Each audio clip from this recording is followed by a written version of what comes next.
যাদের অন্তরে অহংকার বেশি, হিংসা বেশি, কিবির, অহংকার, হাসাদ, রিয়া যাদের অন্তরের মধ্যে বেশি, তারা বেশি বেশি কোরআন পড়বেন। মেজাজটা বড় খারাপ, কোরআন পড়বেন। কোরআন যত বেশি পড়বেন আপনার অন্তর তত বেশি স্বচ্ছ হয়ে যায়, পরিষ্কার হয়ে যাবে কোরআন যত পড়বেন। ওয়াহুদা, কোরআন হলো হেদায়েত। ওয়া রাহমাতুল লিল মুমিনিন, কোরআন হলো ঈমানদারদের জন্য রহমত। এই আয়াতের মাধ্যমে প্রমাণ হয় যে ঘরের মধ্যে কোরআনের তেলাওয়াত যত বেশি হয় ওই ঘরটা আল্লাহ রহমত দ্বারা পরিপূর্ণ করে দেয়। রহমা, কোরআন হলো রহমত, ঈমানদারদের জন্য কোরআন রহমত। 9 নাম্বার, সারা দুনিয়ার ইনসান আর জিন যদি একত্রিত হয়ে যায়, সারা পৃথিবীর মানুষ এবং জিন যদি একত্রিত হওয়ার পর একজন আর একজনকে যদি সহযোগিতা করে আর বলে চলো আমরা একটা কোরআন বানাই, কোরআনের মতো একটা আয়াত বানাই। সূরা বানী ইসরাঈলের 88 নম্বর আয়াতে আল্লাহ বলেন, কুল্লা ইন ইজতামাতিল ইনসু ওয়াল জিন্নু আলা আন ইয়াতু বিমিসলি হাদাল কুরআন, সারা পৃথিবীর জিন ইনসান সবাই একত্রিত হয়ে যদি এই কোরআনের মতো বানাইতে চায়, লা ইয়াতুনা বিমিসলিহি, কোরআনের মতো তারা বানাইতে পারবে না। ওয়ালাউ কানা বা'দুহুম লিবা'দিন যাহিরা, একজন আরেকজনকে সহযোগিতা করলেও সাহায্য করলেও কোরআনের মতো বানানো সম্ভব নয়। এটা কোরআনের একটা চ্যালেঞ্জ কিয়ামত পর্যন্ত। এটা হলো 9 নাম্বার, কোরআনের মতো একটা কোরআন পৃথিবীর কেউ বানাতে পারবে না। 10 নাম্বার, সূরা হিজরের 9 নাম্বার আয়াতে আল্লাহ বলেন, ইন্না নাহনু নাযালনা যিকরা ওয়া ইন্না লাহু লাহাফিজুন, আমি কোরআন নাযিল করলাম, এই কোরআন আমি আল্লাহ হেফাজত করব। আমি কোরআন হেফাজতের দায়িত্ব নিয়ে নিলাম। সারা পৃথিবীর কোরআনগুলা যদি জ্বালিয়ে দেওয়া হয়, সারা পৃথিবীর কোরআন যদি নস্যাৎ করে দেওয়া হয়, বেঈমানরা যদি চায় কোরআন দুনিয়াতে রাখবে না, কোনো সমস্যা নাই। আমাদের বাংলাদেশের লাখ লাখ হাফেজে কোরআন আছে, সারা দুনিয়ায় হাফেজে কোরআন, এদেরকে দাঁড় করায়া দিবেন, আলহামদু থেকে শুরু করবে মিনাল জিন্নাতি ওয়ান নাস পর্যন্ত তারা শোনায়া দেয় কোরআন। এটা আল্লাহ হেফাজত করবে, এটাই সিস্টেম। এখন এই যে কোরআন আল্লাহ হেফাজত করবে, কোরআনের ব্যাপারে 10টা কথা বললাম। এখন কোরআনের ব্যাপারে 12টা ফজিলতের কথা বলবো। মন দিয়ে ফজিলতগুলো শুনবো। 1 নাম্বার, কোরআন যারা পড়ে নিয়মিত তাদেরকে আল্লাহ প্রতিদান যখন দিবে পরিপূর্ণভাবে প্রতিদান দিবে, এবং তাদের অনুগ্রহ, আল্লাহ তাদের প্রতি অনুগ্রহ দিনের পর দিন বাড়াইতেই থাকবে, বাড়াইতেই থাকবে যারা কোরআন পড়বে। সূরা ফাতির আয়াত নাম্বার 29 এবং 30 নাম্বার আয়াত আল্লাহ বলেন, ইন্নাল্লাযীনা ইয়াতলুনা কিতাবাল্লাহ, নিশ্চয়ই যারা কোরআন তেলাওয়াত করে, ওয়া কামুস সালাতা, যারা সালাত কায়েম করে, ওয়া আনফাকু মিম্মা রাযাকনাহুম সিররাও ওয়া আলানিয়া, আমি তাদেরকে যে নিয়ামত দান করেছি, যে এই সম্পদ আমি মানুষকে দান করেছি, এই সম্পদ থেকে যারা গোপনে প্রকাশ্যে দান করে, ইয়ারজুনা তিজারাতাল লান তাবুর, তারা এমন ব্যবসার আশা করে যে ব্যবসার লাভ কখনো ধ্বংস হবে না। দুনিয়ার মধ্যে ব্যবসার লাভ আছে, লস আছে। কোরআন তেলাওয়াত, নামাজ, দান করা, সদকা করা এমন এক ব্যবসা যে ব্যবসার লাভ কখনো ধ্বংস হবে না, যে ব্যবসার লাভ কোনোদিনও কোনো লস খাওয়ার সম্ভাবনা নাই। আল্লাহ বলেন কেন তারা কোরআন পড়ে, কেন তারা নামাজ পড়ে, কেন তারা দান করে, কয় 2টা কারণে। লিওয়াফিয়াহুম উজুরাহুম ওয়া ইয়াজিদাহুম মিন ফাদলি, 1 নাম্বার লিওয়াফিয়াহুম উজুরাহুম, তাদেরকে যেন আল্লাহ তাদের পরিপূর্ণ প্রতিদান দিয়ে দেয়। ওয়া ইয়াজিদাহুম মিন ফাদলি, তাদের অনুগ্রহ যেন আল্লাহ বৃদ্ধি করে দেয়। এই আয়াত প্রমাণ করে যারা নিয়মিত নামাজ পড়ে, যারা নিয়মিত কোরআন তেলাওয়াত করে, যারা নিয়মিত দান সদকা করে, তাদেরকে আল্লাহ পরিপূর্ণ প্রতিদান দিবেন। শুধু তাই নয়, দুনিয়াতে যতদিন থাকবে তাদের অনুগ্রহ আল্লাহ বাড়াইতেই থাকবে, কমাবে না। নিয়মিত কোরআন পড়তে হবে, নিয়মিত। এটা হলো 1 নাম্বার ফজিলত। 2 নাম্বার ফজিলতের কথাটা, একটা সুন্দর ঘটনা আসছে হাদিসের মধ্যে, ইবনে মাজাহ হাদিস নাম্বার 218 নাম্বার হাদিস। হযরত ওমর ফারুক রাদিয়াল্লাহু তাআলা আনহু আমিরুল মুমিনিন, মুসলমানদের খলিফা, মুসলিম জাহানের খলিফা। এই আরেকটু কমান তো, হালকা একটু কমান, এলো মাইকটা একটু কমান, সামান্য কমান, শুধু কমাবেন আর অন্যদিকে নাড়বেন না। মুসলিম জাহানের খলিফা ওমর ফারুক রাদিয়াল্লাহু তাআলা, সামান্য কমান। উনি তখন মুসলিম জাহানের গভর্নর, উনি মক্কা, মুসলিম জাহানের খলিফা, উনি মক্কার গভর্নর বানাইলেন নাফি ইবনে আব্দুল্লাহ নামে এক ব্যক্তিকে। কথাটা বোঝার চেষ্টা করব। মুসলমানদের খলিফা ওমর ফারুক রাদিয়াল্লাহু তাআলা মক্কার গভর্নর বানাইলেন যাকে, তার নাম নাফি ইবনে আব্দুল্লাহ। তো মক্কার গভর্নর নাফে, ওনার অধীনে আবার মক্কার গ্রাম্য অঞ্চলগুলো আছে। হযরতে ওমরের সাথে এই নাফে রহমতুল্লাহি আলাইহির একদিন সাক্ষাৎ হয়েছে এক জায়গায়, জায়গাটার নাম উসফান। উসফান নামক জায়গায় হযরতে ওমরের সাথে নাফের দেখা হওয়ার পর নাফেকে হযরত ওমর প্রশ্ন করলেন, মান ইস্তাখলাফতা আলা আহলিল ওয়াদি, মক্কার গ্রাম্য অঞ্চলের গভর্নর তুমি কাকে বানিয়েছো, শাসক তুমি কাকে বানাইছো? হযরতে ওমর মক্কার শাসককে প্রশ্ন করে, মক্কার আশেপাশের গ্রাম্য অঞ্চলের শাসক তুমি কাকে বানাইলা? এটুকু বুঝে আসছে আপনাদের? হযরতে ওমর মক্কার গভর্নরকে জিজ্ঞাসা করলেন, মক্কার আশেপাশের গ্রামের শাসক কারে বানাইছো? মক্কার গভর্নর জবাব দিলেন, ইবনে আবজা নামে এক ব্যক্তিকে বানাইছি। ওমর ফারুক পাল্টা প্রশ্ন করলেন, মান ইবনু আবজা, ইবনে আবজা আবার কে? এই কথা শোনার পর মক্কার গভর্নর জবাব দিলেন, হুয়া রাজুলুম মিন মাওয়ালিনা, ইবনে আবজা হলো আমাদের একজন মুক্ত গোলাম, আমরা তাকে গোলাম হিসাবে রাখছিলাম, আমরা তাকে আজাদ করে দিছি, এমন একজন গোলামকে আমরা গ্রাম্য অঞ্চলের শাসক বানাইলাম। হযরতে ওমর কয়, একজন গোলামকে শাসক বানাইলা, ওমরের উদ্দেশ্যই নয় গোলাম একজন নিম্ন স্তরের মানুষ, এটা বলা উদ্দেশ্য না। হযরতে ওমরের উদ্দেশ্য হলো একজন গোলামকে শাসক বানাইলা লেখাপড়া জানে কিনা। লেখাপড়া জানে ওয়ালা কোনো মানুষকে শাসক বানাইলে ভালো, লেখাপড়া যে জানে না তাকে শাসক বানাইলে তো সমস্যা। এই কথা বলার পর মক্কার গভর্নর জবাব দেয়, আমিরুল মুমিনিন, তাকে আমি গ্রাম্য অঞ্চলের শাসক বানিয়েছি তিনটা কারণে, তার মধ্যে তিনটা গুণ আছে, এই তিন গুণের কারণে তাকে শাসক বানায়া দিলাম। এক নাম্বার, ইন্নাহু লাকারিউন লিকিতাবিল্লাহ, লোকটা যদিও গোলাম, লোকটার মাঝে কোরআনের পরিপূর্ণ জ্ঞান আছে, কোরআনের বিষয়ে বিশেষজ্ঞ একজন আলেম, তাই আমি গোলাম হওয়া সত্ত্বেও তাকে আমি মক্কার আশেপাশের এলাকার গভর্নর বানিয়ে দিলাম। কোরআন আছে তার মাঝে। দুই নাম্বার, আলিমুন বিল ফারাইজ, এই লোকটা ফরজ বিদ্যা সম্পর্কে অনেক অভিজ্ঞ। তিন নাম্বার, কাজী, এই লোকটা বিচার কাজ জানে ভালো, এই জন্য তাকে গভর্নর বানাইলাম। হযরত ওমর এই কথা শোনার পর বললেন, ইন্না নাবিয়াকুম সাল্লাল্লাহু আলাইহি ওয়াসাল্লাম ক্বাল, নবীজি বলেছেন, ইন্নাল্লাহা ইয়ারফাউ বিহাদাল কিতাবি আকওয়ামা ওয়া ইয়াদউ বিহি আখারিন, আল্লাহ এই কোরআনের মাধ্যমে একদল মানুষের মর্যাদা বাড়ায় দেয়। একজন গোলামের মাঝে কোরআন থাকার কারণে আল্লাহ তার মর্যাদা বাড়াইতে বাড়াইতে এত বড় মর্যাদা দিয়ে দিলেন, আল্লাহ তাকে শাসক হিসাবে কবুল করে নিলেন। কোরআন, এই হাদিস দ্বারা বোঝা যায় কোরআন যে জানে তারই শাসক বানানো দরকার। বুঝে আসেনি? যার মাঝে কোরআনের জ্ঞান আছে তাকেই শাসক বানানো উচিত, এই হাদিস দ্বারা এটাই বোঝা যায়। তো ওমর ফারুক রাদিয়াল্লাহু তাআলা আনহু বললেন যে আল্লাহ পাক রব্বুল আলামিন কোরআনের কারণে মানুষের মর্যাদা বাড়ায়। বিসমিল্লাহ। রিকশা চালক যদি কোরআন পড়ে তার মর্যাদা বাড়াবে কে? কোটিপতিও যদি কোরআন পড়ে তার মর্যাদাও আল্লাহ বাড়াবে। তো কোরআনের কারণে মানুষের মর্যাদা বাড়ে, এটা আমরা বুঝতে পারলাম। তো দুই নাম্বার ফজিলত, কোরআন যে যত বেশি পড়বে তার মর্যাদা বাড়ায় দিবে কে? তিন নাম্বার, কোরআন যে পড়ে আর যে পড়ায়, যেমন এই মাদ্রাসায় 24 ঘন্টা কোরআন পড়ানো চলে, কোরআন পড়ে, এই যে এখানে যারা বসা বাচ্চারা এরা সব কোরআন পড়ে, আবার কোরআন পড়ায় হুজুররা, এই মাদ্রাসায় 24 ঘন্টা চলতে থাকে। এটা তিরমিজি শরীফের 2909 নাম্বার হাদিস। ক্বালা রাসূলুল্লাহ সাল্লাল্লাহু আলাইহি ওয়াসাল্লাম, আল্লাহ নবী বলেন, খায়রুকুম মান তাআল্লামাল কুরআনা ওয়া আল্লামা, তোমাদের মধ্যে সর্বোত্তম ওই ব্যক্তি যেই ব্যক্তি কোরআন শিখে অন্যকে শিখায়, আমি নবী ওই মানুষটাকে দুনিয়ার শ্রেষ্ঠ মানুষ বলে ঘোষণা দিয়ে দিলাম।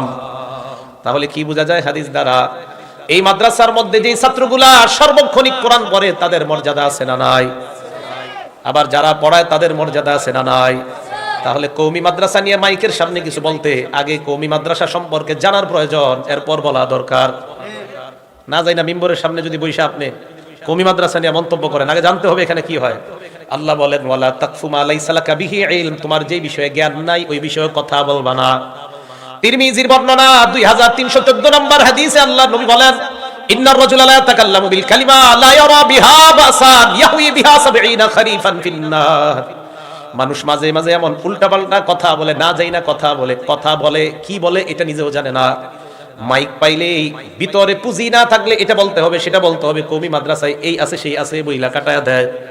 নবী বলেন, সে জানেও না কি বললো, এই বলার কারণে তার 70 বছর জাহান্নাম ফায়সালা হয়ে যায়। বলেন নাউজুবিল্লাহ। আমারে দাওয়াত দিলেন, তো দাওয়াত দেওয়ার পর আমারে বসায় দিয়েছেন, কিছু কইতেই বলতো, তো আমারে দাওয়াত দিয়েছেন কি হিসাবে? আমি একজন বক্তা। তো আসার পরে বসলাম, বসার পরে মনে করেন প্রথমে কিছু স্টাইলিস্ট কিছু কথা কইলাম, তো এরপরে তো পুঁজি থাকতে হইব, তো শুরু করলাম কওমি মাদ্রাসায় এটা হয় না সেটা হয় না। আর যখন কোরআন হাদিস পড়বেন, এই যে আমি কতগুলো বলতেছি, এটা আমি কেন বলতেছি? আমাদের মাদ্রাসায় এইগুলাই পড়ানো হয়। এই যে একের পর এক বলবো না, এইগুলাই আমাদের মাদ্রাসায় পড়ানো হয়। এই যে আমি বলতেছি একের পর এক, এরাও বলবে একদিন এখানে বসে। মুখে লাগাম লাগাইতে হবে, এখানে বসার পর কিছু বলার আগে মুখে লাগাম দিতে হবে। আমি আমারই বলতেছি, সব মনে করেন। কোন প্রতিষ্ঠানের বিরুদ্ধে কথা বলা এটা অন্যায়। আপনি ব্যক্তি আমাকে বলবেন, কিন্তু কোন প্রতিষ্ঠানকে কথা বলা এটা অন্যায়। কোন প্রতিষ্ঠান নিয়ে অন্যায়মূলক কথা বলা এটা অন্যায়, এটা যে প্রতিষ্ঠানে হোক। আমি ব্যক্তি অপরাধ করলে আমাকে বলেন। কথা কি বুঝে আসছে সবার? এই যে সৌদি আরব দেখেন, সৌদি আরব পিছনে লা ইলাহা ইল্লাল্লাহ মুহাম্মাদুর রাসূলুল্লাহ লেখা, সামনে নাচানাচি করতেছে নারী পুরুষ। সৌদি আরব আলেমরা ফতোয়া দেওয়ার মতো ফতোয়া পায় না। কি ফতোয়া দিছে? তাবলীগওয়ালারা খারাপ ফতোয়া একটা দিয়ে দিছে। তাবলীগের কোনো ব্যক্তি খারাপ হইতে পারে, তাবলীগ করি আমি ব্যক্তিগত খারাপ হইতে পারে, কিন্তু তাবলীগ প্রতিষ্ঠানটাকে আপনি খারাপ বলতে পারেন না। তো বলছিলাম, এই জায়গায় বসার পর আজে বাজে কথা কখন হবে? ভিতরে পুঁজি না থাকলে এই আজে বাজে কথাই আসবে। তিরমিজি শরীফের 2909 নম্বর হাদিস বললাম। তিরমিজি শরীফের আরেকটা হাদিস শুনেন, 2315 নম্বর হাদিস। ক্বালা রাসূলুল্লাহ সাল্লাল্লাহু আলাইহি ওয়াসাল্লাম, আল্লাহ নবী বলেন, ওয়াইলুল লিল্লাযী ইউহাদ্দিসু লিইউদহিকা বিহিল কওম, ওই ব্যক্তি ধ্বংস যে ব্যক্তি মানুষের সামনে কথা বলে মানুষকে হাসানোর জন্য। ফায়াকযিবু, এরপর কথার মধ্যে মিথ্যা বলে, এদিক সেদিক ইনিয়ে বিনিয়ে খুব স্টাইল করে কথা বলে, আর একটা প্রতিষ্ঠানকে আঘাত করা হয় মানুষ সামনে, গোবর মাথায় নিয়ে হাসতে থাকে, একদল বুঝেও না কেন হাসে। আল্লাহ নবী কয়, এই যে তুমি আন্দাজি মিথ্যা বইলা মানুষকে হাসাইলা, ওয়াইলুল্লাহ ওয়াইলুল্লাহ, তুমি ধ্বংস, তুমি ধ্বংস। বলে নাউজুবিল্লাহ, হাসানো যাবে না, এটা আমানত। এই মিম্বর আমানত, আমানত। আল্লাহ আমাদের সকলকে, আমরা যারা শ্রোতা আর বক্তা, আমরা যেন কথার লাগাম টেনে কথা বলতে পারি, আল্লাহ তৌফিক দান করেন। তিরমিজি শরীফের 2616 নম্বর হাদিস। ক্বালা রাসূলুল্লাহ সাল্লাল্লাহু আলাইহি ওয়াসাল্লাম, হযরত মুআজকে আল্লাহ নবী বলেন, মুআজ, তোমাকে আমি এই যে বিশাল বড় বয়ান করলাম। নবীজি হযরত মুআজকে এত বড় একটা লম্বা বয়ান করছে, করার পর নবী বললেন, মুআজ, তোমার নামাজ ঠিক থাকবে, রোজা ঠিক থাকবে, হজ ঠিক থাকবে, যাকাত ঠিক থাকবে, জিহাদ ঠিক থাকবে, একটা কাজ যদি তুমি করতে পারো। মুআজ কয়, কি হুজুর? আল্লাহ নবী এইভাবে বললেন, এই যে জিহ্বাটা ধইরা, ঠোঁটটা ধরে বললেন, এটা কুফ আলাইকা লিসানাক, জবান তুমি নিয়ন্ত্রণ করো, মুখ তুমি নিয়ন্ত্রণ করো। এই মুখ যদি নিয়ন্ত্রণ করতে না পারো, তোমার কিছুই ঠিক থাকবে না। সাহাবা বললেন, ইন্না লা মুআখাযুনা বিমা নাতাকাল্লাম ইয়া রাসূলুল্লাহ, হুজুর কথার কারণেও কি আমরা জাহান্নামে যাব? আল্লাহ নবী বললেন, হাল ইয়াকুব্বুন নাস ফিন্নারি আলা উজুহিহিম আও আলা মানাখিরিহিম ইল্লা হাসাইদু আলসিনাতিহিম, বেশিরভাগ মানুষ কথার কারণে তার মাথাটা নিচের দিকে দিয়ে, পাগলা উপরের দিকে দিয়ে হেঁচড়াইতে হেঁচড়াইতে তাকে পায়ের উপরে নয় বরং মাথার উপরে হাঁটাইতে হাঁটাইতে তাকে জাহান্নামে ফেলে দেওয়া হবে। বলেন নাউজুবিল্লাহ। মুখের কারণে, মুখ, এজন্য লাগাম টানতে হবে এখানে বসার পর। কথা বুঝে আসছে ভাই? আল্লাহ আমাদের সকলকে, যারা মাইকের সামনে আলোচনা করে, তারা যেন সঠিক কথাগুলাই মানুষকে বলতে পারে, আল্লাহ তৌফিক দান করেন। তো বলছিলাম, কোরআনের 3 নাম্বার মর্যাদা, যে কোরআন শিখে আর যারা শিখায় তারা দুনিয়ার শ্রেষ্ঠ। কোরআনের 4 নাম্বার মর্যাদা, এটা ভালো করে শুনেন, বিসমিল্লাহ। তিরমিজি শরীফের 2910 নাম্বার হাদিস, খুব ভালো করে শুনেন। ক্বালা রাসূলুল্লাহ সাল্লাল্লাহু আলাইহি ওয়াসাল্লাম, আল্লাহ নবী বলেন, মান করা হারফাম মিন কিতাবিল্লাহ, কোরআনের একটা অক্ষর যেই ব্যক্তি পড়ে, আমার সাথে বলতে হবে, কয় অক্ষর? সবাই বলেন, কোরআনের কয় অক্ষর পড়ে? এক অক্ষর কোন ব্যক্তি যদি পড়ে, ফালাহু বিহি হাসানা ওয়াল হাসানাতু বিআশরি আমসালিহা, সাথে সাথে তার আমলনামায় 10টা সওয়াব আল্লাহ লিপিবদ্ধ করে দেয়। মনে করেন আমরা আলহামদুলিল্লাহ সূরা শেষ করলাম, শেষ করার পর আলহামদুলিল্লাহর পরের সূরাটার নাম কি? সূরা বাকারা। সূরা বাকারা শুরু করলাম, আলিফ লাম মিম। এই যে আমরা আলিফ লাম মিম বলে শুরু করলাম, পরেন তো আমার সাথে, আলিফ লাম মিম। আপনারা সাধারণ যারা একটু বলেন তো, আলিফ লাম মিম পড়ছেন তো? সূরা আলী ইমরানের শুরুতেও আলিফ লাম মিম, কোন সূরার শুরুতে হা মিম, কোন সূরার শুরুতে কাফ, কোন সূরার শুরুতে কাফ হা ইয়া আইন সাদ। মুফাসসিরিনে কেরাম লিখছেন, আলিফ লাম মিমের অর্থ আল্লাহ ছাড়া কেউ জানে না, কাফ হা ইয়া আইন সাদের অর্থ আল্লাহ ছাড়া কেউ জানে না, কফের অর্থ আল্লাহ ছাড়া কেউ জানে না, নুনের অর্থ আল্লাহ ছাড়া কেউ জানে না। এবার আমার সাথে আপনারা বলবেন, সূরা ফাতিহা শেষ করলাম, করার পর সূরা বাকারা শুরু করলাম, আলিফ লাম মিম। বলেন তো, এই আলিফ লামের মিমের অর্থ একমাত্র জানে কে? আমরা জানি। আলিফ লাম মিমের অর্থ কোন মানুষ জানে? তো যেহেতু আমরা জানি না, জালিকাল কিতাব থেকে আমাদের সওয়াব শুরু হবে। কি বলেন? না, আলিফ লাম মিমের তো অর্থ জানি না, তো জালিকা থেকে সওয়াব শুরু হবে। অর্থ না জানলে কি সওয়াব হবে না? বুঝে নেই না, মাইকের সামনে তো বলা হচ্ছে সওয়াব হবে না, আপনি কইলে হইব নাকি? মাইকে জনগণকে মাইকের সামনে বলে অনেক মানুষ বুঝাচ্ছে, এর কোনো লাভ নাই, অর্থ ছাড়া বইরা। তা আল্লাহ অর্থ ছাড়াই শুরু করলো আলিফ লাম মিম, তাহলে জালিকা থেকে সওয়াব শুরু হওয়া দরকার। আলিফ লাম মিমের সওয়াব কেন হবে? তো অর্থই নাই। তাহলে ওই কথা ঠিক না ভুল? তাহলে আলিফ লাম মিমের অর্থ আছে না নাই? নবী বলেন, আলিফ লাম মিম, এই আলিফ একটা অক্ষর, লাম একটা অক্ষর, মিম একটা অক্ষর, যখন তুমি পড়লা সাথে সাথে তোমার আমলনামায় 30টা সওয়াব লিপিবদ্ধ হয়ে যায়। মনের মধ্যে কেউ রাগ নিয়ে আমার কথাগুলো বুঝেন না, মনের মধ্যে রাগ ছাড়া ভালোভাবে কথাগুলো বুঝেন। আলিফ লাম মিম এগুলোর অর্থ না, এরপর আল্লাহ সওয়াব দিবে। তাহলে যদি বলি অর্থ ছাড়া পড়লে সওয়াব হবে না, এটা ভুল কথা, এটা অন্যায় কথা। আল্লাহ এই অন্যায় কথা থেকে বেঁচে থাকার তৌফিক দান করেন। এগুলো 4 নাম্বার ফজিলত। 5 নাম্বার ফজিলত, যারা কোরআন পড়ে, ইমানদার যারা কোরআন পড়ে তাদের দৃষ্টান্ত মিষ্টি কমলার মতো। সুবহানাল্লাহ বলেন। যারা কোরআন পড়ে ইমানদার তাদের দৃষ্টান্ত কার মতো? টক কমলা না, মিষ্টি কমলা। বুখারী শরীফের 5427 নম্বর হাদিসের বর্ণনা। ক্বালা রাসূলুল্লাহ সাল্লাল্লাহু আলাইহি ওয়াসাল্লাম, আল্লাহ নবী বলেন, মাসালুল মুমিনিল্লাযী ইয়াকরাউল কুরআন কামাসালিল উতরুজ্জা, যেই ইমানদার কোরআন পড়ে তার দৃষ্টান্ত হলো মিষ্টি কমলার মতো। কিসের মতো? মিষ্টি কমলা। রিহুহা তাইয়িবুন, যেই কমলার ঘ্রাণ বড় চমৎকার, তা'মুহা তাইয়িবুন, স্বাদও বড় চমৎকার। আরে মুসলমান, নিয়মিত যদি কোরআন পড়েন, আপনি ঈমানওয়ালা আর আপনি ঘ্রাণওয়ালা, একদিকে আপনার ঈমান আর একদিকে আপনার কোরআন। কোরআন পড়লে এই কারণে আপনার ঘ্রাণ, আর ঈমানের কারণে আপনার স্বাদ। যদি নিয়মিত আপনি কোরআন পড়তে পারেন, আপনি স্বাদওয়ালা এবং ঘ্রাণওয়ালা আল্লাহর কাছে ঈমানদার হয়ে যান। যে ঈমানদার নিয়মিত কোরআন পড়ে তার দৃষ্টান্ত মিষ্টি কমলার মতো। সুবহানাল্লাহ। ওয়া মাসালুল মুমিনিল্লাযী লা ইয়াকরাউল কুরআন, যে ঈমানদার কোরআন পড়ে না তার দৃষ্টান্ত কামাসালিত তামর, খেজুরের মতো। কিসের মতো? খেজুর। বলেন তো, যে ঈমানদার কোরআন পড়ে তার দৃষ্টান্ত মিষ্টি কমলার মতো, আর যে ঈমানদার কোরআন পড়ে না তার দৃষ্টান্ত হলো খেজুরের মতো। কেমন খেজুর? লা রিহা লাহা, যে খেজুরের কোনো ঘ্রাণ নাই। ওয়া তা'মুহা তাইয়িবুন, তবে তার একটু মিষ্টি আছে। খেজুর মিষ্টি আছে কেন? ওই যে ঈমানদারের ঈমান আছে তাই স্বাদ আছে। কিন্তু ঈমানদার কোরআন না পড়ার কারণে তার কোনো ঘ্রাণ নাই। আর যে ঈমানদার কোরআন পড়ে তার স্বাদও আছে, ঘ্রাণও আছে। তার দৃষ্টান্ত মিষ্টি কমলার নেই। আর যে ঈমানদার কোরআন পড়ে না, এই জন্য তার ঘ্রাণ নাই, তবে তার স্বাদ আছে, ওই যে ঈমান আছে। এই বুঝে আসছে সবার? এবার দেখেন, মাসালুল মুনাফিকিল্লাযী ইয়াকরাউল কুরআন, কোন মুনাফিক যদি কোরআন পড়ে, কোন মুনাফিক যদি কোরআন পড়ে, তার দৃষ্টান্ত কামাসালির রায়হানা, শস্য ফুলের মতো। শস্য ফুলের ঘ্রাণ আছে, তা'মুহা মুররুন, তবে তার স্বাদ একদম তিতা। মুনাফিক এইজন্য স্বাদ তিতা, কিন্তু ঘ্রাণ আছে ওই যে কোরআন পড়ে। ওয়া মাসালুল মুনাফিকিল্লাযী লা ইয়াকরাউল কুরআন, যেই মুনাফিক কোরআন পড়ে না তার দৃষ্টান্ত কামাসালিল হানজালা, মাকাল ফলের মতো। যেই মাকাল ফলের কোনো ঘ্রাণ নাই, ওয়া তা'মুহা মুররুন, আবার তার স্বাদও একদম তিতা। বুঝে আসছে সবার? তাহলে যেই ঈমানদার কোরআন পড়ে, আপনারা বলবেন, আমি আর বলবো না, যেই ঈমানদার কোরআন পড়ে তার দৃষ্টান্ত কার মতো? মাশাআল্লাহ। আর যেই ঈমানদার কোরআন পড়ে না তার দৃষ্টান্ত কার মতো? এই তো বুঝে আসছে আপনাদের। আর মুনাফিক কোরআন পড়ে শস্য ফুলের মতো, এটার ঘ্রাণ আছে কিন্তু ওই যে আপনার তিতা তিতা, স্বাদ নাই, কারণ ঈমান নাই। আর যে মুনাফিক কোরআন পড়ে না, এটা হলো মাকাল ফলের মতো, এটা স্বাদও নাই, এটা ঘ্রাণও নাই, এটা তিতা, মজাই নাই এটা। আল্লাহ আমাদের সকলকে 1 নাম্বার ঈমানদার হওয়ার তৌফিক দান করেন। নিয়মিত কোরআন পড়ব তো ইনশাআল্লাহ। করেন সবাই। হাফেজ সাহেব যারা মাদ্রাসা থেকে ফারেক হবেন, পারলে ডেলি, মাওলানা অবস্থায় তো মাওলানা হওয়ার আগে সম্ভব না, মাওলানা হওয়ার আগে অন্তত 3 পারা ডেলি, মাওলানা হওয়ার পরে ডেলি আপনারা যেভাবে পড়বেন, প্রথম দিন পড়তে হবে সূরা ফাতিহা থেকে সূরা মায়েদা পর্যন্ত, হাফেজ সাহেবরা মাওলানা হওয়ার পরে। দ্বিতীয় দিন সূরা মাইদা থেকে সূরা ইউনুস পর্যন্ত। তৃতীয় দিন সূরা ইউনুস থেকে সূরা বানি ইসরাইল পর্যন্ত। চতুর্থ দিন সূরা বানি ইসরাইল থেকে সূরা শুআরা পর্যন্ত। পঞ্চম দিন সূরা শুআরা থেকে সূরা আস-সাফফাত পর্যন্ত। ষষ্ঠ দিন সূরা আস-সাফফাত থেকে সূরা কফ পর্যন্ত। সপ্তম দিন সূরা কফ থেকে সূরা নাস পর্যন্ত। ফামি বিশাউতিন, এই হলো শর্ট অক্ষর।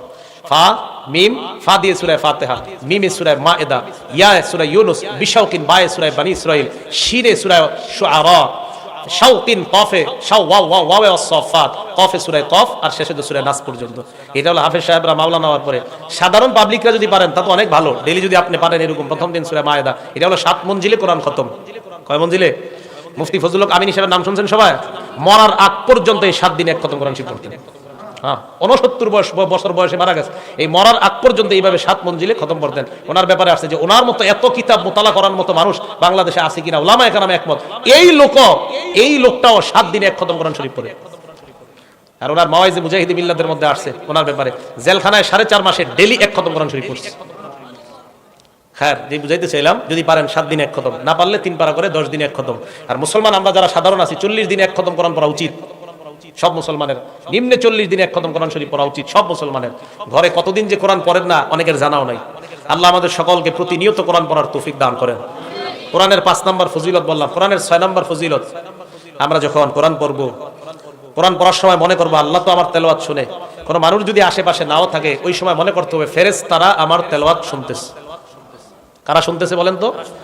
আর কেউ যদি পারেন রাত্রে 2টা-3টা বাজে একটু উঠবেন, উঠার পর একা একা, কারো ঘুম ডিস্টার্ব করা যাবে না, কারো ঘুম ডিস্টার্ব না করে আপনি আস্তে আস্তে এক জায়গায় বসে কোরআন তেলাওয়াত করেন। ওই মুহূর্তে আপনার তেলাওয়াত ফেরেশতারা খুব মনোযোগ সহকারে শুনে। দলিল মুসলিম শরীফের 1744 নম্বর হাদিস। এর এক সাহাবা নাম উসাইদ ইবনে হুজাইর রাদিয়াল্লাহু তাআলা, উনি ওনার ঘোড়ার আস্তাবলের মধ্যে কোরআন তেলাওয়াত শুরু করলেন। ঘোড়া রাখে যেই ঘরের মধ্যে, এটাকে ঘোড়ার আস্তাবল বলা হয়, আস্তাবলের মধ্যে উনি কোরআন তেলাওয়াত শুরু করলেন। যেই ঘরের মধ্যে উনি কোরআন পড়ছিলেন, ওনার সন্তান ইয়াহইয়া শোয়া, উনি কোরআন পড়ে উনি তাকায় দেখে ইসজালাত ফারাসুহু, তার ঘোড়াটা লাফালাফি শুরু করে দিছে। কি ব্যাপার, ঘোড়া কেন লাফায়? উনি পড়া বন্ধ করে দেয়, ঘোড়া আর লাফায় না। উনি বলেন ফাকরা সুম্মা জালাত উখরা, আবার পরে আবার ঘোড়া লাফায়, আবার পড়া বন্ধ করে দেয়, ঘোড়া আর লাফায় না। ফাকরা সুম্মা জালাত আইজো, আবার কোরআন পড়ে আবার ঘোড়া লাফালাফি শুরু করে দেয়। উনি বলেন এক পর্যায়ে আমি কোরআন পড়া বন্ধ করে দিলাম এই চিন্তায়, আমার সন্তানটাকে না জানি ঘোড়া লাফাইতে লাফাইতে তার উপর পড়লে আমার সন্তানটা মারা যেতে পারে। কোরআন পড়া বন্ধ করলাম, আমি ঘোড়ার কাছে গেলাম, যাওয়ার পর উপরের দিকে তাকাইলাম, তাকায় দেখলাম আমার মাথার উপর মিসলুজুল্লাহ একটা ছায়া, কি ছায়া, ছায়ার দিকে তাকাইলাম, তাকায় দেখলাম ফিহা আমসালুস সুরুর, ওই ছায়ার মধ্যে অসংখ্য অগণিত আলো দেখা যায়। আলো আলো, এটা কোনো গল্প নয়, এটা মুসলিম শরীফের হাদিস, 1744 নম্বর হাদিস। হাদিসগুলো মিলবে যদি মোট হাদিস সংখ্যা হয় 7453 মুসলিম শরীফের। আমাদের কবি মাদ্রাসার যে নুসখা এগুলোতে হবে 3033টা বেলা তাকরার, মাত তাকরার হাদিস সংখ্যা হবে 7453টা। এটা বুঝছে ওলামায়ে কেরাম, সাধারণরা বোঝা দরকার নাই। রাসূল করিম সাল্লাল্লাহু আলাইহি সাল্লামের সাহাবা বলেন আমি দেখলাম আমার মাথার উপর এইভাবে অনেকগুলা আলো, আর জাতফিল জাওয়ি, আমি তাকায় দেখলাম এই আলোগুলো আস্তে আস্তে উপরের দিকে উঠে যায়। আলো এক পর্যায়ে আমি দেখলাম শূন্যের মধ্যে গিয়ে হারিয়ে যায় মেঘের মধ্যে। সকালবেলা আল্লাহ নবীর কাছে এসে বললাম ইয়া রাসূলুল্লাহ ইয়া হাবিবাল্লাহ, রাতের বেলা আমি কোরআন পড়া শুরু করলাম, আমার ঘোড়া লাফানো শুরু করছে। কোরআন পড়া থামায় দেই, আমার ঘোড়াও থেমে যায়, আবার পড়ি, আবার ঘোড়া লাফায়, আবার থেমে যায়, আবার ঘোড়ার লাফানো বন্ধ হয়ে যায়, আবার আমি লাফাই, আবার আমি পড়ি, আবার ঘোড়া লাফায়। এক পর্যায়ে আমি থেমে গেলাম ইয়া রাসূলুল্লাহ। হঠাৎ আমি তাকায় দেখলাম উপরে একটা আলো, অনেকগুলা আলো উপরের দিকে চলে যায়, কিছুই বুঝতে পারি নাই। আল্লাহ নবী জবাব দিলেন উসাইদ তুমি যদি আরো পড়তে থাকতা আহারে কতই না ভালো হইতো, কেন পড়লা না? হুজুর আমার ছেলেটাকে ঘোড়া লাফাইতে লাফাইতে মেরে ফেলতে পারে, এই টেনশনে আর আমি পড়ি নাই। আল্লাহ নবী কয় তোমার পড়া এত সুন্দর হইতেছিল, রাতের বেলা এত আবেগ নিয়ে তুমি আর এত মুহাব্বত নিয়ে পড়তেছিলা, যে আলোগুলা দেখলা এগুলা কোনো আলো নয়, তিলকাল মালাইকা, এইগুলা হলো আল্লাহর হাজার হাজার ফেরেশতা, এরা তোমার কোরআন তেলাওয়াত মনোযোগ সহকারে শুনতেছিল। হাদিসে তাসতামিউ শব্দ আছে, মনোযোগ সহকারে কান লাগায় শুনতেছিল।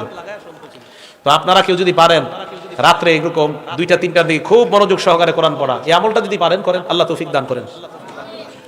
নবীজি পরে কি কয় দেখেন, লাউ করাতাল আসবাহতা, তুমি যদি সকাল পর্যন্ত পড়তে পারতা। হুজুর সকাল পর্যন্ত পড়লে কি হইতো? আল্লাহ নবী বলেন তুমি যদি ফজর পর্যন্ত পড়তা, ফজরের নামাজের সময় তোমার বাসার সামনে দিয়ে যেই মুসল্লিরা হেঁটে হেঁটে মসজিদে ফজরের নামাজ পড়ার জন্য রওনা করত, ওই মুসল্লিরা তোমার বাসার সামনে আল্লাহর ফেরেশতাদেরকে সরাসরি দেখতে পাইতো। তুমি ফজর তুমি না থামলে এই ফেরেশতারা আর যাইতোই না। বলছে লাউ করাতাল আসবাহতা হাত্তা ইয়ারাহা নাস মা তাস্তাতিরু মিনহুম, মানুষ সরাসরি দেখতে পারতো, তারা গোপন হইতে পারতো না, তুমি যদি সকাল পর্যন্ত ফজর পড়তা। তাহলে বলেন তো আমাদের তেলাওয়াত আমরা একা একা করলে মানুষ না শুনলেও কে শুনে? আল্লাহ তো শুনেই, ফেরেশতারাও শুনে। আল্লাহ আমল করার তৌফিক দান করেন। 7 নাম্বার আজীব এক মর্যাদা শুনেন কোরআন তেলাওয়াতের। বুখারী শরীফের 1343 নম্বর হাদিস। কানা রাসূলুল্লাহ সাল্লাল্লাহু আলাইহি ওয়াসাল্লাম ইয়াজমাউ বাইনা রাজুলাইনি মিন কতলা উহুদিন, উহুদের যুদ্ধে যে 70 জন সাহাবা শহীদ হয়ে যায়, এই 70 জন সাহাবার মধ্যে আল্লাহর নবী 2 জনকে একটা কাফনের কাপড়ের মধ্যে ঢুকাইতেন। 70 জনের মধ্যে যারা শহীদ হয়ে গেছে আর কি, 2 জনকে এক কাফনের মধ্যে রাখতেন নবীজি। কাফনের কাপড়ের মধ্যে রাখার পর আল্লাহ নবী যখন কবরের মধ্যে রাখবেন, ওই সময় নবী সাহাবাদেরকে প্রশ্ন করতেন আইয়ুহুম আকসারু আখজান লিল কোরআন, এই 2 জনকে যে আমি কাফনের কাপড়ের মধ্যে পেঁচাইলাম, তাদের 2 জনের মধ্যে কোরআন জানে বেশি কে? বলেন সুবহানাল্লাহ। দুজন শহীদ, নবীজি কয় এই 2 জনের মধ্যে কোরআন বেশি জানে কে?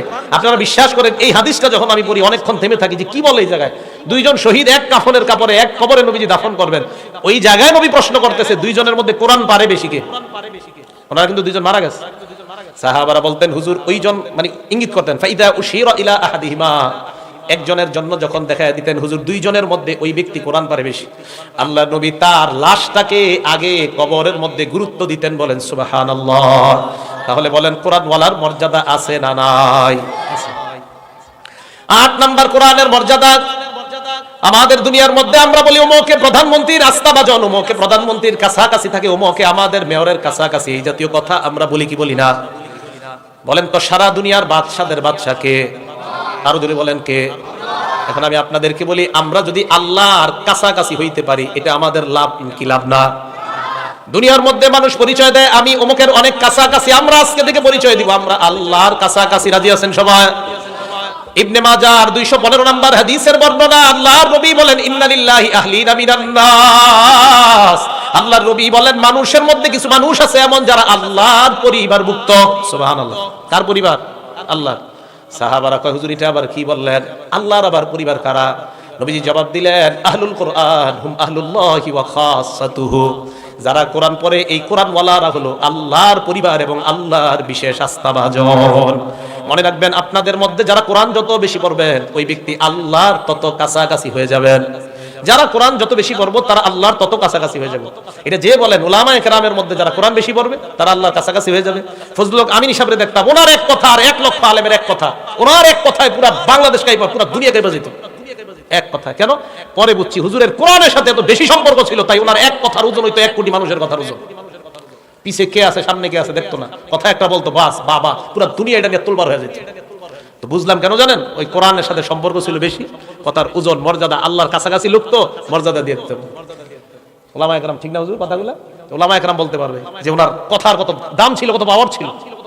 তো বলছিলাম যারা কোরআন পড়ে তারা আল্লাহর কাছাকাছি হয়ে যায়। আল্লাহ আমাদের সকলকে কোরআন পড়ার তৌফিক দান করেন। 9 নাম্বার, কোরআন যারা পড়ে এই হাদিসটা এইভাবে বুঝেন।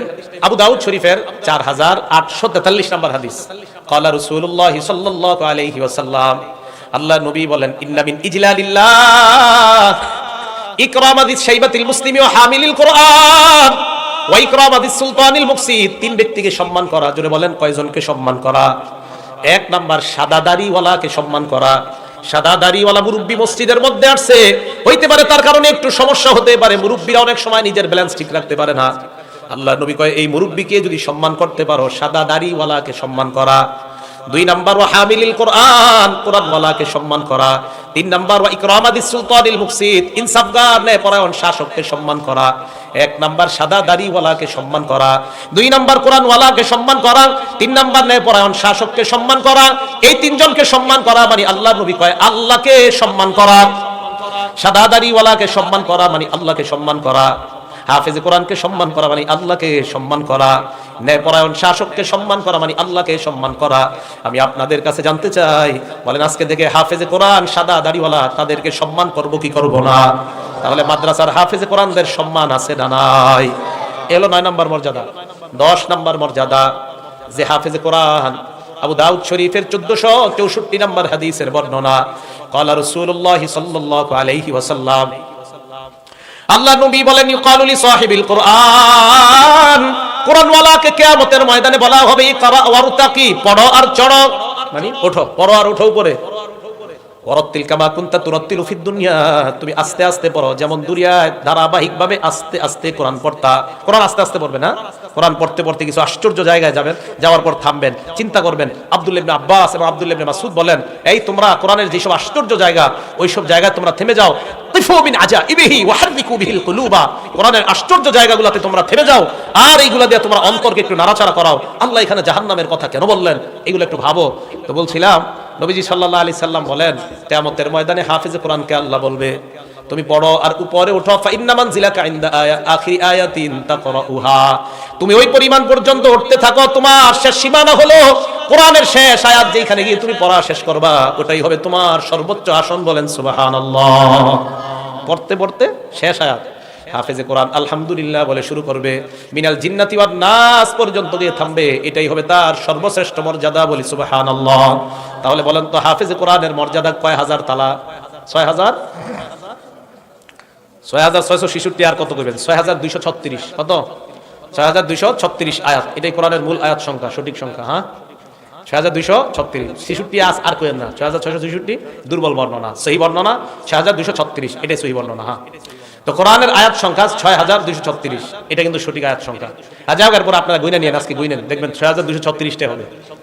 তো বলছিলাম হাফেজে কোরআনকে বলা হবে তুমি পড়ো, পড়তে পড়তে পড়তে পড়তে তুমি শেষ পর্যন্ত গিয়ে থেমে যাও। তো হাফেজে কোরআন মিনাল জিন্নাতি ওয়ান নাস পড়বে, সেখানেই হবে তার সর্বশ্রেষ্ঠ মর্যাদা। আল্লাহ আমাদেরকে হাফেজে কোরআনদেরকে মর্যাদা দেওয়ার তৌফিক দান করেন। 11 নম্বর মর্যাদা, ইন্নাল কোরআন ইয়ালকা সাহিবাহু ইয়াউমাল কিয়ামা। হাফেজ কোরআনের 11 নম্বর মর্যাদা, মুসনাদে আহমদ নামে একটা কিতাব, হাদিস নাম্বার 22950 নম্বর হাদিসের বর্ণনা। আল্লাহ নবী বলেন, ইন্নাল কোরআন ইয়ালকা সাহিবাহু ইয়াউমাল কিয়ামা। কোরআনওয়ালার সাথে কিয়ামতের ময়দানে সাক্ষাৎ করবে কার রাজুলিশ শাহিব, এমন এক ব্যক্তির মতো যে ব্যক্তি বড় পেরেশান, বড় ক্লান্ত শান্ত প্রশ্রান্ত। কোরআন ওই ব্যক্তিকে ডাক দিয়ে বলবে, হাল তারিফুনি, তুমি আমাকে চিনো?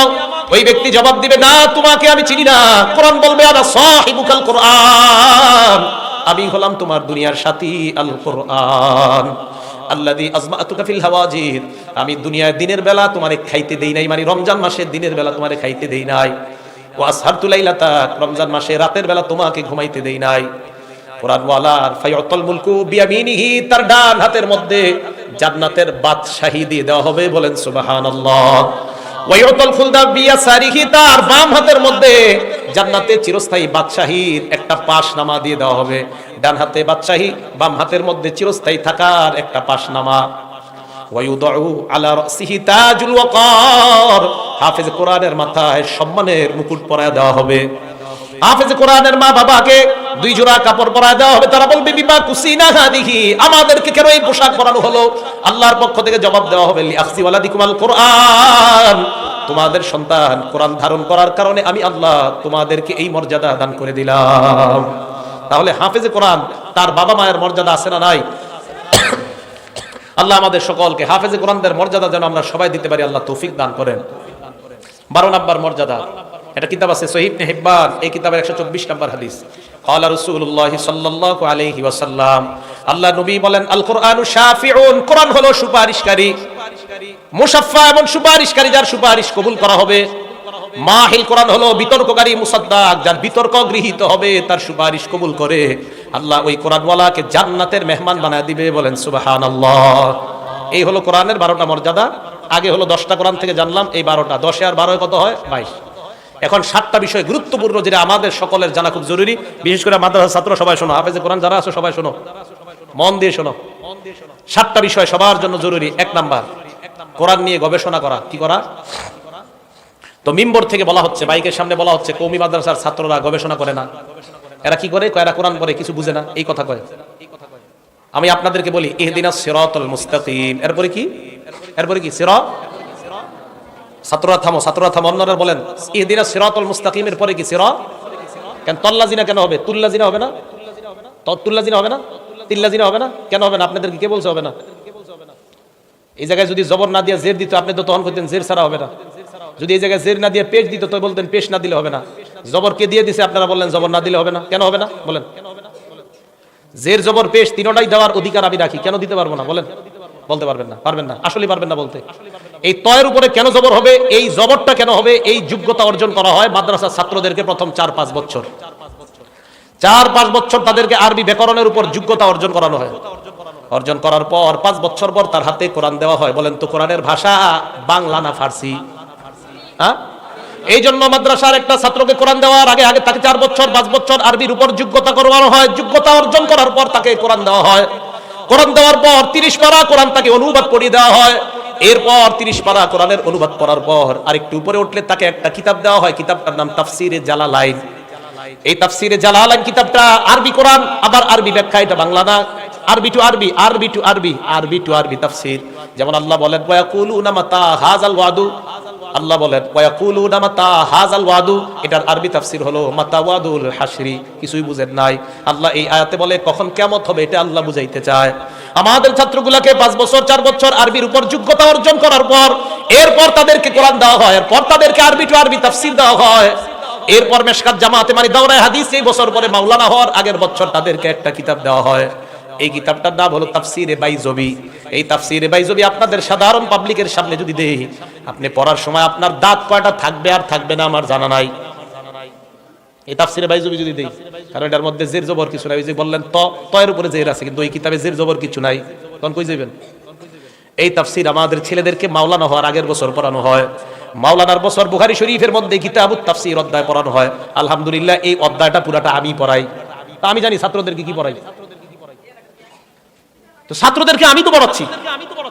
আপনি মাইকের সামনে বসে বলে দিলেন যে এরা পড়ে না, মাদ্রাসা ছেলেরা কোরআন পড়ে কিন্তু বুঝে না কিছু। কি বুঝে না মানে? আমাদের মেশকাত জামাতের মানে মাওলানা হওয়ার আগের বছর জামাতের ছাত্র 10 জনের সামনে বসেন, আপনারা মডার্ন 10 জন এসে বসেন, চাপার দাঁত তো একটাও থাকবে না, বসেন না এসে। মাদ্রাসার ছাত্র মেশকাতে যারা পড়ে মানে মাওলানার আগের বছর বসেন আপনারা এদের সাথে। মাওলানা যারা হয়ে গেছে তাদের সাথে না, মাওলানার আগের বছর যারা ওদের সাথেই বসেন না। আপনি কি বলতে চান? এই জন্য সাবধান, মুখে লাগাম দেওয়া কথা বলার আগে। আর আপনারা যুবকরাও ঠিক ঠিক করে লাফাইতে থাকেন, বুঝেন না বুঝেন বাস লাফান, মাথায় গোবর থাকলে আন্দাজি লাফাইবেন। এই যে এতক্ষণ পর্যন্ত দলিলের পর দলিল দিলাম, দলিলের পর দলিল দিলাম, এরপর আমার দলিল কেন ভালো লাগবে না জানেন? আমি মাযহাব মানি তাই। যদি আমি মাযহাব না মানতাম তখন হুজুরের মতো আলেম পুরো দুনিয়াতে নাই। আমি মাযহাব মানি, ও এটি আমরাও পারি এরকম কইব কেন? আমি মাযহাব মানি তাই। আমি মাযহাব মানি না দলিল দিব না? না দলিল আপনি দিলেই বল নাকি, মাযহাব মানেন কেন? আর মাযহাব না মানে দুইটা হাদিস কইলে কোনার মতো হাদিস কইতে পারবে? এক জায়গায় গেছি, যাওয়ার পর কানে কানে একজন এসে কয়, হুজুর আপনি কিন্তু এখানে জানেন তো মনে হয় এলাকাটার ব্যাপারে। আমি বুঝছি উনি মাযহাব মানে না, যে ব্যক্তি কানে কানে কইতেছে, তো এখানে বয়ান করতে একটু ভাইবা শুনে বয়ান করেন। আমি কি বলতে হবে বলেন? যে কোনো একটা এলাকায়, এটা ওইদিকের একটা এলাকা আছে, যাও। তা আমার বলতেছে আপনি এই জায়গায় আপনার আগে যারা বয়ান করেছে শুনেছেন তো? আমি হ্যাঁ আমি সবারটা শুনি নাই, এশার নামাজ এসে পড়ছি, আসার পরে একজনের আলোচনা শুনছি। বুঝছেন তো কি পরিমাণ কোরআন হাদিস কইছে? আমি হ্যাঁ বুঝলাম। তো আসলে আপনিও বৈশা টৈশা যেন উল্টা পাল্টা কিছু শুরু না করেন, যতক্ষণ বলবেন কোরআন হাদিস পারলে বললেন, না বললে নাই মাঝে বলতেছে আমার। তো আমি বুঝলাম হযরতে কি বুঝাইতে চায়। তো আমি বললাম আমার আগে একটু আগে যিনি বয়ান করছে উনি কয়টা হাদিস বলছে? ওই তো প্রায় 3-4টা হাদিস বললো, আর হাদিসের ব্যাখ্যা চললো। আমি কয়টা বলতে হবে বলেন? এটা অহংকারের জন্য না, এটা আমাদের মাদ্রাসায় কি পড়ানো হয় এটা আপনাদেরকে বলতেছি। তো আপনি বলবেন যদি পারেন 7-8টা হাদিস বইলা বাস এটার উপর ব্যাখ্যা করে শেষ করবেন। 39টা হাদিস বলছি, গনা 39টা। নামাজের দাঁড়ানো নিয়ে আমার হাদিস বলতে বললো, 61টা হাদিস বলছি দাঁড়ানোর ব্যাপারে, দাঁড়ানো নামাজে। তো আমি বললাম ভাই হবে? এইগুলা ওই যে মাযহাব মানি আমি, এইগুলা মানে এতগুলা হাদিস বললাম, এইগুলা আসলে এই আমি মাযহাব মানি। এটা কষ্টের কথা, অনেক বড় কষ্টের কথা। মাযহাব যারা না মানে তাদেরকে হিট করতেছি, মানে আমি নিজেরই কইতেছি আজকে মাযহাব মানি, কোরআন হাদিস যতই কম এইগুলো আমরাও পারি। এই একটা শব্দ বলে ইউটিউবাররা কারো বিরুদ্ধে কিছু লিখবেন না ইউটিউবে, আমি কারো বিরুদ্ধে বলছি না, আমি আমাকে বলছি। আমার বড় কষ্ট, মাযহাব মানি কেন? তাই কোরআন হাদিস যতই বলবো কাজ নাই, এগুলো আমরাও পারি। বুঝাইতে চাইলাম অনেক কষ্ট। তাই 1 নাম্বার কোরআন নিয়ে গবেষণা করা। সূরা সদের মধ্যে আল্লাহ বলেন কিতাবুন আনজালনাহু ইলাইকা মুবারাকুল লিয়াদাব্বারু আয়াতি। এটা এমন এক কোরআন যে কোরআন আমি আপনার উপর নাজিল করলাম। কেন নাজিল করলাম? লিয়াদাব্বারু আয়াতিহি, যাতে তারা গবেষণা করতে পারে। বলেন আমাদের মাদ্রাসায় গবেষণা হয় কি হয় না? যা বলেন প্রথম থেকেই গবেষণা হয় নাকি গবেষণার জন্য তাদেরকে আগে তৈরি করা হয়? মাদ্রাসার ছাত্ররা কোরআন গবেষণা করার আগে তাদেরকে আগে আরবি ভাষার উপর তৈরি করা হয়। 2 নাম্বার কোরআনের হক, কোরআন সংরক্ষণ করার দায়িত্ব এটা আমাদের। হাফেজে কোরআন যারা আছি আমাদের দায়িত্ব হলো কোরআন নিয়মিত পড়া। আপনারা যারা 10টা সূরা শিখছেন একটাও ভুলে যাবে না, যদি একটা ভুলে যান আল্লাহর কাছে জবাবদিহিতা করতে হবে। হাফেজে কোরআন হাফেজ হওয়ার পর যদি আপনি চর্চা না করে ভুলে যান আল্লাহর কাছে কিয়ামতের ময়দানে জবাব দিতে হবে। আল্লাহ বলেন তোমাকে আমি অন্ধ করে তুলবো। 16 নাম্বার পারা 19 নাম্বার পৃষ্ঠা আছে, ওমান আরাদা আন যিকরি ফাইন্না লাহু মাঈশাতান দনকা। যারা আমার কোরআনকে এড়িয়ে চলবে আমি তাদের জন্য অনটনপূর্ণ জীবিকা দিব। ওয়ানাহশুরুহু ইয়াওমাল কিয়ামাতি আমা, কিয়ামতের ময়দানে তাদেরকে আমি অন্ধ অবস্থায় উঠাবো। বলেন নাউজুবিল্লাহ। হাফেজ সাহেবরা খুব সাবধান, কোরআন কিন্তু ভুলা যাবে না শেখার পর। আপনারা সাধারণ জনগণ 10টা সূরা শিখছেন একটাও ভুলা যাবে না, প্রতিদিন চর্চা করতে হবে। যদি চর্চা করে ভুলে যান তো ঝামেলা নাই, চর্চা না করে যদি একটা সূরা ভুলে যান আল্লাহর কাছে কিয়ামতের মাঠে দাঁড়াইতে হবে। তা 2 নাম্বার কোরআন প্রত্যেককে ধরতে হবে। এবার ছাত্র ভাই আর যারা আছেন সবাই গুরুত্বপূর্ণ একটা হাদিস শুনেন, ছাত্ররা শুনো। বুখারী শরীফের 5033 নাম্বার হাদিস, নবীজি বলেন তাআহাদুল কোরআন, কোরআনের যত্ন নাও। ওয়াল্লাহি, আল্লাহ নবী বলেন আল্লাহর কসম, লাহু আশাদ্দু তাফাসসিয়াব মিনাল ইবলি ফি উকলিহা। একটা ঘোড়ার গলার দড়ি ছুঁড়ে দেওয়ার পর, গলার রশি খুলে দেওয়ার পর একটা ঘোড়া যেমন দ্রুত পালায়, কোরআন এইভাবে চর্চা না করলে আপনার থেকে দ্রুত পালায়। আবার বলছি, একটা ঘোড়ার বাদন খুলে দেওয়ার পর ঘোড়া যেমন দ্রুত পালায়, কোরআন শিখার পর কোরআনের চর্চা না করলে কোরআন ওই ঘোড়ার চাইতে, ওই গাধার চাইতে, উটের চাইতে আরো দ্রুত পালিয়ে যায়। একটা উট এটার বাদন খুলে দিলে যেমন দ্রুত পালিয়ে যায়, কোরআন যারা পড়ছেন, মুখস্থ করছেন, হাফেজে কোরআন সাহেবরা বেশি ভালো করে শোনেন, কোরআন যদি চর্চা না করেন আপনার থেকে ওই দ্রুতগামী উট যত দ্রুত পালায় এর চেয়ে আরো দ্রুত কোরআন পালিয়ে যাবে। হ্যাঁ, সবাই কোরআন পড়তে হবে নিয়মিত। হাফেজ সাহেব যারা মাওলানা মুফতি মুহাদ্দিস হওয়ার পরে কোরআন চর্চা ছাড়া যাবে না নিয়মিত। কিন্তু খবর আছে, খুব সাবধান। বুখারী শরীফের 5033 নাম্বার হাদিস, নবীজি বলেন কোরআন চর্চা না করবা দ্রুতগামী ওটের চাইতে তোমার কোরআন আরো দ্রুত পালিয়ে যাবে তোমার থেকে। কোরআন চর্চা করতে হবে। 2 নাম্বার। 3 নাম্বার, কোরআন পড়ার সময় অন্তরটা যেন বিগলিত হয়। মাঝে মাঝে কিছু আয়াত নিয়ে গবেষণা করা যেন আপনার অন্তরটা বিগলিত হয়, চোখ দিয়ে যেন পানি বের হয়। বুখারী শরীফের বর্ণনা 5055 নাম্বার হাদিস, আব্দুল্লাহ ইবনে মাসউদ রাদিয়াল্লাহু তাআলা আনহুকে আল্লাহর নবী বললেন, ইকরা আলাইয়া, তুমি আমারে পড়া শোনাও, কোরআন পড়া শোনাও। আব্দুল্লাহ ইবনে মাসউদ জবাব দেয়, ইয়া রাসূলুল্লাহ আকরাউ আলাইকা উনজিলা, আপনারে আমি কোরআন পড়া শোনাবো, কোরআন তো আপনার উপর অবতীর্ণ করা হয়েছে। আল্লাহর নবী জবাব দেয়, ইন্নী আশতাহি আন আসমাহু মিন গায়রি, আমার মাঝে মাঝে অন্যের কাছ থেকে কোরআন শুনতে মন চায়, তুমি আমাকে কোরআন শোনাও। আল্লাহর নবী এই কথা বলার পর আব্দুল্লাহ ইবনে মাসউদ সূরা নিসা থেকে পড়া শুরু করলেন। পড়তে পড়তে যখন 41 নাম্বার আয়াতে গেলেন, কয় নাম্বার আয়াত? 41 আয়াতে যাওয়ার পর আল্লাহর নবী আব্দুল্লাহ ইবনে মাসউদকে বলেন, থামো, এই থামো। তো থামছে, ঘটনা কি, কেন থামাইলেন নবী? এই আয়াতে আল্লাহ বলেন, ফাকাইফা ইযা জিনা মিন কুল্লি উম্মাতিন বিশাহিদ, সেদিন কেমন অবস্থা হবে যেদিন আমি প্রত্যেকটা উম্মত থেকে একজন সাক্ষী বের করব, সেদিন কি অবস্থা হবে অপরাধীদের অবস্থা। আমাদের নবী উম্মতের চিন্তা করে ওই জায়গায় আব্দুল্লাহ ইবনে মাসউদকে থামায়া দিলেন, ইবনে মাসউদ তুমি থামো। আব্দুল্লাহ ইবনে মাসউদ বলেন, নবীর চোখগুলোর দিকে আমি তাকাইলাম, তাকায়া দেখলাম আইনাহু তাজরিফান, নবীর চোখ থেকে উম্মতের মায়ার পানি পড়তেছে। আর কি অবস্থা হবে কিয়ামতের মাঠে উম্মতের। নবী বললেন থামো, থামে গেছে। এই জন্য ওলামায়ে কেরাম যারা, ওনারা পড়ার সময় যদি এইসব জায়গায় অটোমেটিক চোখের পানি আসে, জায়েজ আছে, ইচ্ছা করে জোরে জোরে কান্না করা মাকরুহ হবে। এইভাবে যদি আপনার কোরআনের কোন আশ্চর্য জায়গায় চোখের পানি এসে যায়, জাহান্নামের কথা শুনে চোখের পানি আসা অটোমেটিক, এটা জায়েজ আছে। অটোমেটিক চোখের পানি আসা এটা জায়েজ আছে, এটা হাদিস দ্বারা প্রমাণিত। নাসাই শরীফের 1214 নম্বর হাদিস। এই হাদিসের বর্ণনায় মুতাররিফ তার বাবা থেকে বলেন, আমি নবীজির কাছে গেলাম, যাওয়ার পরে নবীজিকে দেখলাম এক জায়গায় নামাজ পড়তেছে। নামাজ পড়ার সময় দেখলাম ওয়ালি জাওফিহি আজিজুন কাজিজিল মিরজাল, আল্লাহ নবীর পেট থেকে ভাতের মারের মতো বুটবুট করে আওয়াজ আসতেছে। চিন্তা করলাম কিসের আওয়াজ, কাছে গিয়ে দেখি নবীজি কাঁদতেছে, কোরআন পড়তেছে, কাঁদতেছে, ওই ভিতর থেকে একটা আওয়াজ বের হইতেছে। নবীজিরে দেখলাম কোরআন পড়া অবস্থায় অটোমেটিক তার চোখ দিয়ে পানি পড়ে। তো বুঝাইতে চাইলাম অটোমেটিক চোখ দিয়ে পানি আসা এটা জায়েজ আছে। ইচ্ছা করে কান্নাকাটি নামাজের মধ্যে করা এটা কিন্তু আবার ঠিক না। আপনি জোরে জোরে ইচ্ছা করে কাঁদলেন এটা ঠিক না। অটোমেটিক নামাজে চোখের পানি এটা জায়েজ আছে। আল্লাহ আমাদেরকে কোরআন পড়া অবস্থায় অন্তর লাগিয়ে যেন কোরআন পড়তে পারে আল্লাহ তৌফিক দান করেন। বিসমিল্লাহ। 4 নাম্বার, কোরআন মাঝে মাঝে অন্যকে শোনানো, হাফেজরা শোনায় দাওর করে, যেটা কয়। আমাদের নবীজি রমজান মাসে জিবরাইল আলাইহিস সালাতু ওয়াস সালামকে শোনাইতেন। আপনারা যারা 10টা সূরা পড়েন, বিবিরে শোনাবেন, বিবিরটা আপনি শুনবেন, ছেলেকে শোনাবেন, মেয়েকে শোনাবেন, তাদেরটা আপনি শুনবেন। দলিল মুসলিম শরীফের 1749 নম্বর হাদিস।